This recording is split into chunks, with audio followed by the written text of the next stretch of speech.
Hello, beautiful, and welcome to the Come to Your Senses podcast. I'm your host, award-winning certified feminine embodiment coach, licensed esthetician, and enthusiastic foster dog mama to animals across the land, Mary Lofgren. Here, we explore how to bring more richness, radiance, peace, and pleasure to our lives, homes, and hearts through the joy of beauty, the wisdom of the body, the warmth of connection, and the splendor of the senses. I'm so glad you're here. Pull up a poof and let's dive in.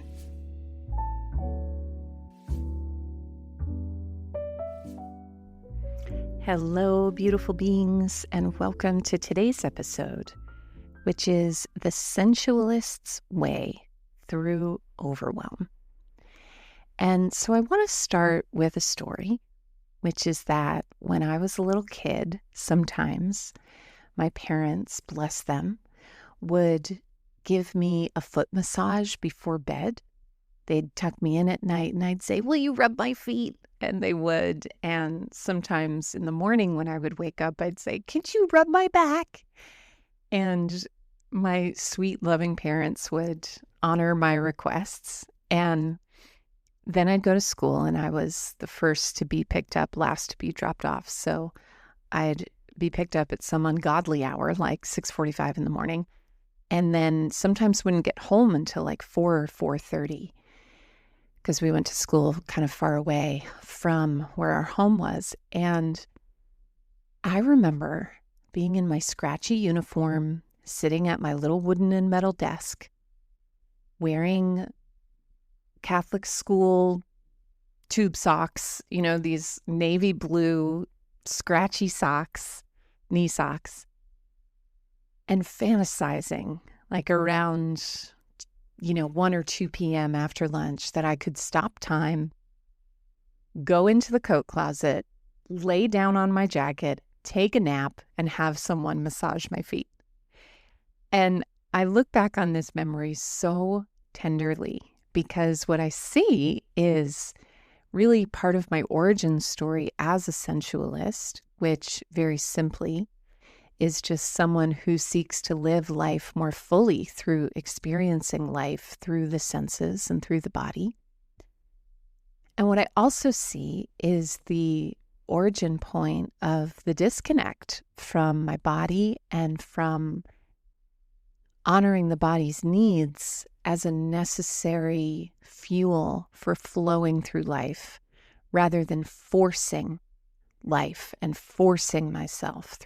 And I imagine that even if you're a first-time listener to this podcast, that you can probably relate to similar stories where the needs of your body were just aching to be met. But due to some externalized pressure, you had to compartmentalize, cut that off, and retreat into your mind. And so today, I am going to share with you 3 of the ways that I personally and that I guide my clients to structure your days from a place of sensualism.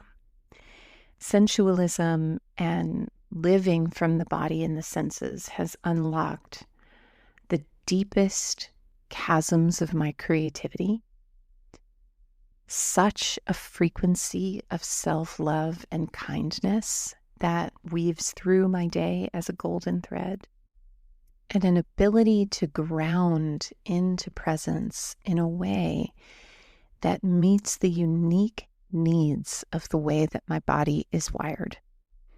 And if as you're hearing about this, you feel an exhale coming through, this sounds like something you are magnetized towards.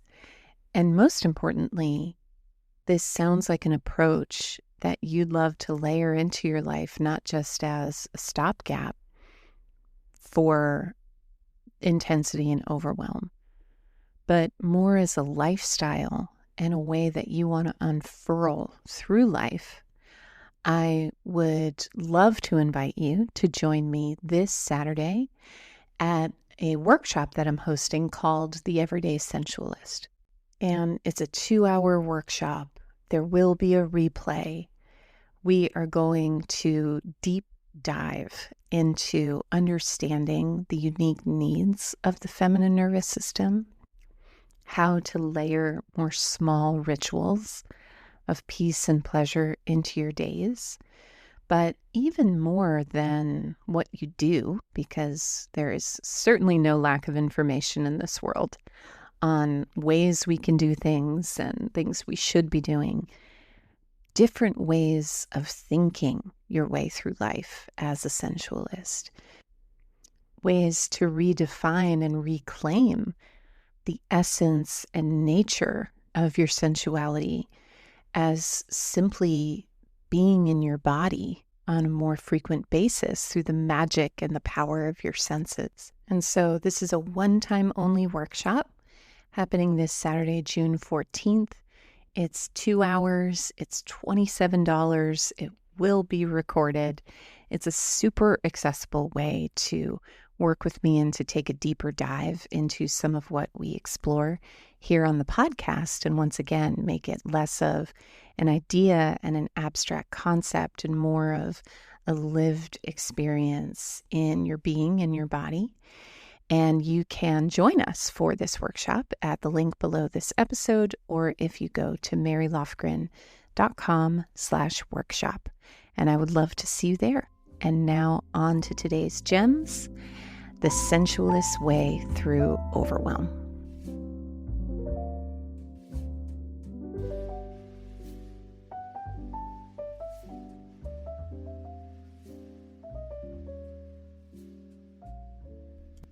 So where I want to begin is by inviting you to think about and reflect on how you currently approach moments of overwhelm. And no right or wrong here. We're not assessing if it's good or it's bad, but when you get overwhelmed, when you start noticing yourself going really fast through life, when you start noticing yourself numbing out because life is too overwhelming, and, essentially going into a state of unconsciousness, whether that's through hyperdoing or withdrawing from life, how do you currently meet that experience? And so for some of you, it might be organizing your tasks into a to-do list. For some of you, it might be kind of binging on productivity and then going into a state of underdoing or underbeing to manage the ways that your energy has gone beyond its window of tolerance and its boundaries to get in that sprint of productivity. You might go the route of learning where you buy a book on time management, or you buy a course, or all these other kind of outside in strategies for organizing. My friend Mo calls it moving around the boxes of life and getting better at keeping them organized and making room for new boxes to be added in as they always will. And, I want to be really clear that in no way am I calling this a wrong way to do it. But as a listener of this podcast and as someone who's drawn to the approach of a sensualist, what I want to encourage you to do is, rather than treating the boxes and the tasks and the strategy, and I just need to be better at this as our method, is to divert your attention entirely towards focusing on your presence. And one of the most powerful ways we can impact our sense of presence is through our space. And so just before recording this episode, I did a little ritual of tidying my desk. I filled up 2 mason jars with water with a squirt of lemon in each. I lit a stick of incense. I opened the door to my office, which goes to the outside, to let in some fresh air. And I set some intentions, which were not just what I want to say and what I want to teach you, but really how I want to be of service to you in this episode, and the feeling I wanted the episode to have, and the stories I wanted to layer in. Because as I've shared before in this episode, there's no lack of information in the world. You don't need me telling you more things that you can do to treat your overwhelm, which is just going to make you feel more overwhelmed. What I believe we need more of is personal stories, and stories that affirm and validate that the reason we experience these things isn't because we're wrong or bad or inadequate, but it's often because we've been taught and conditioned to place our awareness on the red herring rather than the matter itself. So in Dr. Anita Johnston's book, Eating in the Light of the Moon, she explores mythology, and mythology is a way of better understanding the feminine psyche, particularly as it relates to people who have eating disorders. And one of the stories she tells is that of the red herring. And you hear that expression sometimes in our language. And it's this idea that the red herring, and I forgive me, I'm forgetting the myth in this moment, but that the red herring is kind of the distraction from whatever is the actual issue.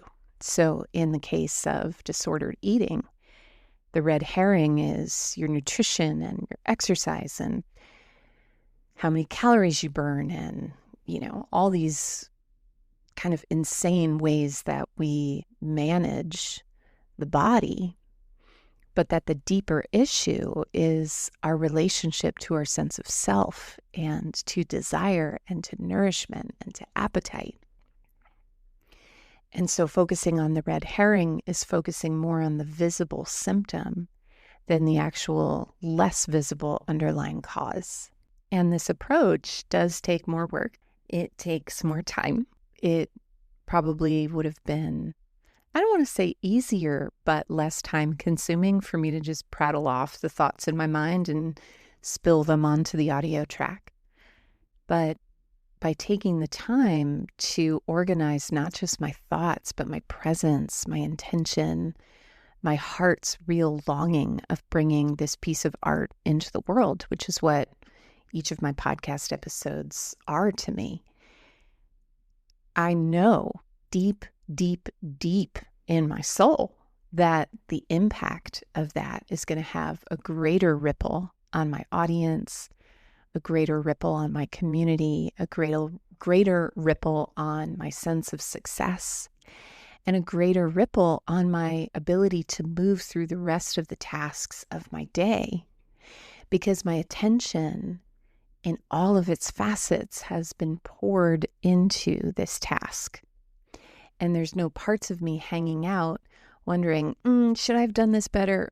Should I have done this more fully? It's like I'm all in. I'm all here. And so that is your first gem. The second gem is isolating one of your senses. I think the most powerful sense for creating a sense of focus, particularly moment to moment, and that is your sense of smell. So just this past weekend, I was at a workshop, and it was a workshop on intimacy and connection. And I just noticed my circuits getting a little blown, my system getting a little flooded, and I started to sense myself going into some dissociation. And so I took a break and I stepped outside, and I have a toolbox of ways to intercept this experience when my system starts to go offline after it's encountered something that feels like more, like too much, too fast, like something more than I have the capacity to digest in the moment. So I stepped outside, felt the cool air on my skin, felt the earth beneath my feetsies, and it was helping, but it wasn't really quite cutting it. And I noticed a pot of geranium flowers, which have a very strong scent. And I walked over and I took a deep whiff, and the smell of geranium flooded my senses, and I could instantly feel my nervous system start to calm down. The tremble of, hey, I'm not okay, started to recede. And it was just such a powerful remembrance of the way that smell is our sense that is most deeply connected to memory, to emotion.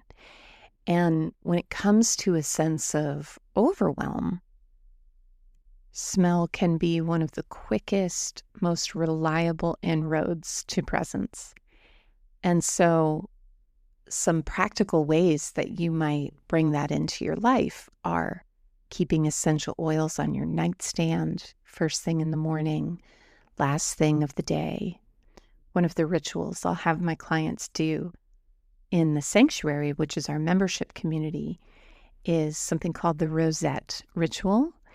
And if you've ever noticed that on a bra, in the space between the cups of the bra, you'll see a little satin rosette.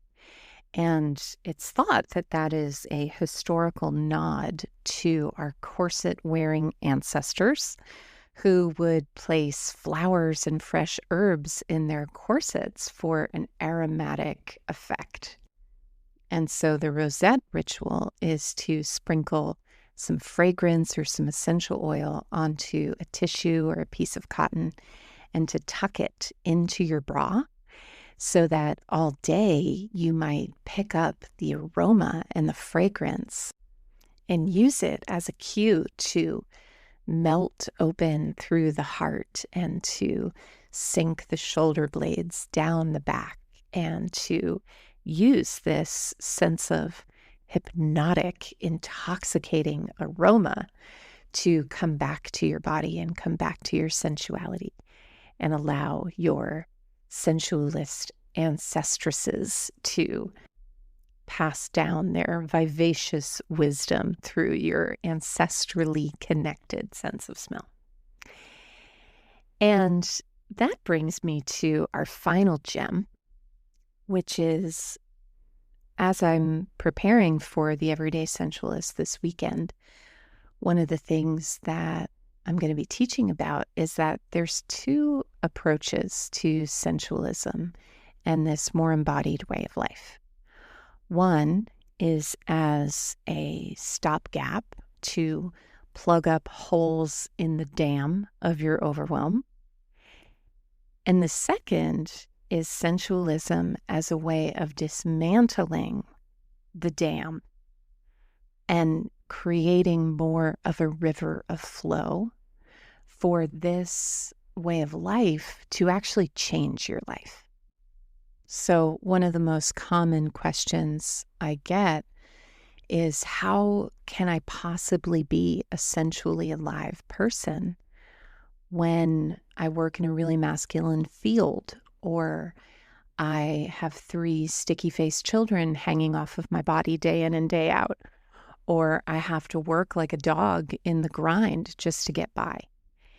And these are very personal, tender questions that I, nor anyone else, I believe, can really answer in a podcast episode or even in a workshop, because they're unique to each person's life and each person's circumstances. But what I will say is that when you center your senses in life, you wake up your body, and in doing so, you wake up your instincts and your intuition. And it is those things that provide answers to those questions that only you can know. And this is where we circle back to the red herring, is that, we can throw productivity hacks and time management methods at our sense of overwhelm. But when we center our own sense of presence, instincts, and intuition, our body naturally reveals the answers that are unique to us by strengthening and fortifying the roots of our system to create healthier branches, rather than constantly having to outsource an arborist to come and trim and maintain and healthify. And, I hope that metaphor makes sense in my brain, but I think you know what I'm saying. It's a bottom up rather than top down approach. And this shifting towards a lifestyle of sensualism is something that happens gradually, one small ritual of presence at a time. And so, my loves and friends, I am so grateful for your listenership. And if what you heard today moved something in you, come and join us at the Everyday Sensualist, Saturday, June 14th at 1 p.m. Eastern. It will be recorded and the replay sent out. You get a 2-hour workshop, a bonus tea sipping guided 5-minute audio meditation called Sip Like a Goddess, which I am particularly delighted to deliver to you. And you get that the minute you enroll. It's a pre-recorded ritual to invite you into sensualism as soon as you sign up. And so join us June 14th at marylofgren.com/workshop, or just head to the link below this episode. And thank you so much for listening. Onward to your next adventure in sensualism.